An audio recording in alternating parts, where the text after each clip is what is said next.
ഇന്നു പകൽ നിങ്ങൾ കേട്ടുകൊണ്ടിരിക്കുന്ന സന്ദേശം നിത്യ ജീവമൊഴികളാണ്. ഇത് ദൈവത്തിൻ്റെ സന്ദേശം. ഓരോ പ്രഭാതത്തിലും ദൈവത്തിൻ്റെ പരിശുദ്ധാത്മാവ് ദൈവവചനത്തിലൂടെ നമുക്ക് നൽകിത്തരുന്ന സന്ദേശം. അതെ, നാം എന്നും സന്ദേശങ്ങൾ കേൾക്കുകയാണ്. പ്രിയപ്പെട്ടവരെ, നിങ്ങൾ നിങ്ങളുടെ ജീവിതത്തിൻ്റെ പുറകിലേക്ക് തിരിഞ്ഞു നോക്കിയാൽ നിങ്ങളുടെ കഴിഞ്ഞകാല ജീവിതം നിങ്ങളുടെ ദേശത്ത് ഒരു സന്ദേശം കൈമാറുന്നുണ്ട്. നിങ്ങളിവിടെ ജീവിച്ച് ഈ ഭൂമിയിലെ ജീവിതയാത്ര അവസാനിക്കുമ്പോൾ നിങ്ങളുടെ ജീവിതം നിങ്ങളുടെ ദേശത്തിന് നൽകുന്നൊരു സന്ദേശമുണ്ട്. നിങ്ങൾ വാക്കുകൾ കൊണ്ട് ഒരു സന്ദേശം കൈമാറിയില്ലെങ്കിലും നിങ്ങളുടെ ജീവിതം തന്നെ ഒരു സന്ദേശമാണ്.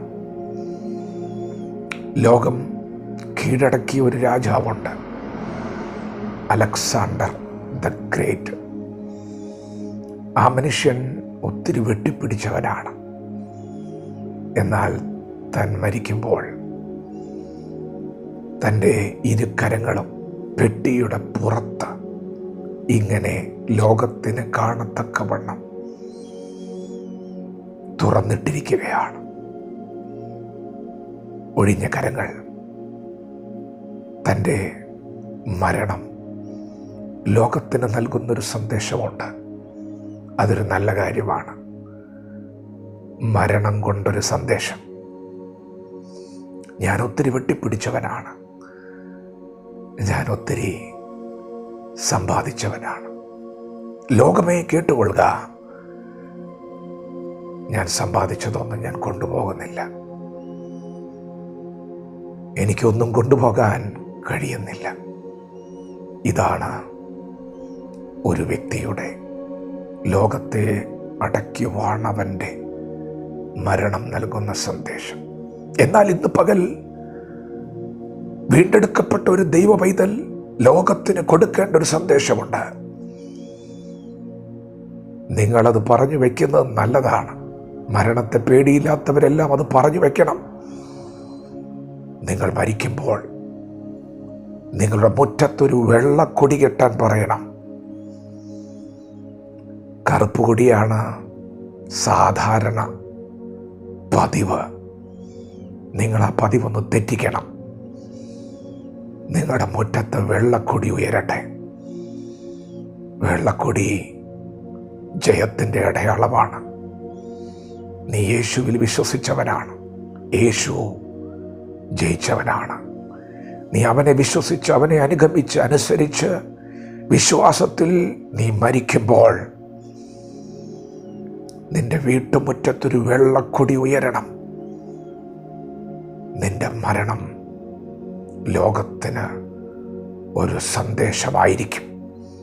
വ്യത്യസ്തമായ ഒരു സന്ദേശം. പ്രിയപ്പെട്ടവരെ, നിങ്ങൾ തിരുവെഴുത്തിലേക്ക് വന്നാൽ അബ്രഹാമിൻ്റെ ഭാര്യയായ സാറ മരിച്ചപ്പോൾ അവളെ മക്പേല എന്ന ഒരു ഗുഹയിലാണ് അബ്രഹാം അടക്കിയത്. അവനൊരു നിലം വാങ്ങി ഒരു നല്ല ഗുഹയ്ക്കകത്ത് അവളെ അടക്കി.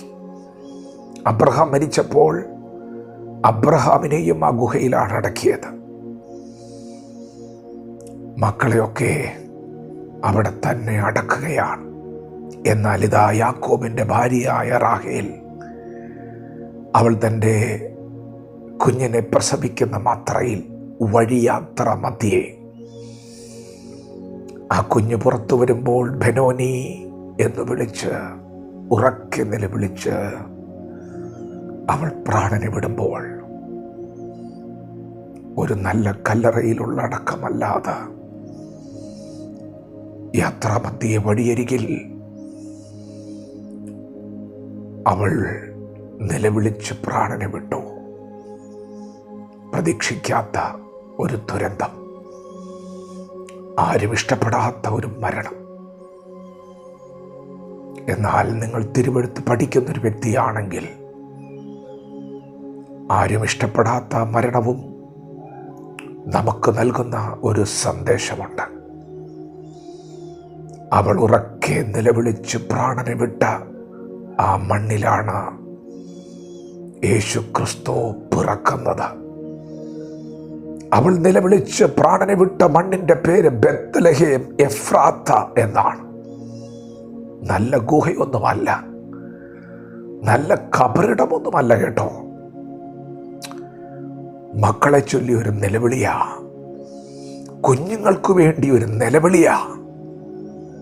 ദൈവം അത് കുറിച്ചു വെച്ചു. അതേ ബെത്ലഹേം എഫ്രാത്തയിൽ നിന്ന്, ചെറിയ പട്ടണത്തിൽ നിന്ന് യഹൂദാ ഗോത്രത്തെ ഭരിക്കാനുള്ളവനെ, തലവനെ ദൈവം എഴുന്നേൽപ്പിച്ചെങ്കിൽ, ലോകരക്ഷകനെ ദൈവം എഴുന്നേൽപ്പിച്ചെങ്കിൽ, ഇന്ന് നീ കരയുന്ന നിന്റെ മണ്ണ് ചരിത്രമാകും. ഇന്ന് നീ കരയുന്ന നിന്റെ വീട് ചരിത്രമാകും. നിന്റെ നിലവിളിയും ലോകത്തിന് ഒരു സന്ദേശമായി മാറും. വചനത്തോട് പ്രതികരിക്കുക. ദൈവം നമ്മെ ഓരോരുത്തരെയും പകൽ അനുഗ്രഹിക്കുമാറാകട്ടെ.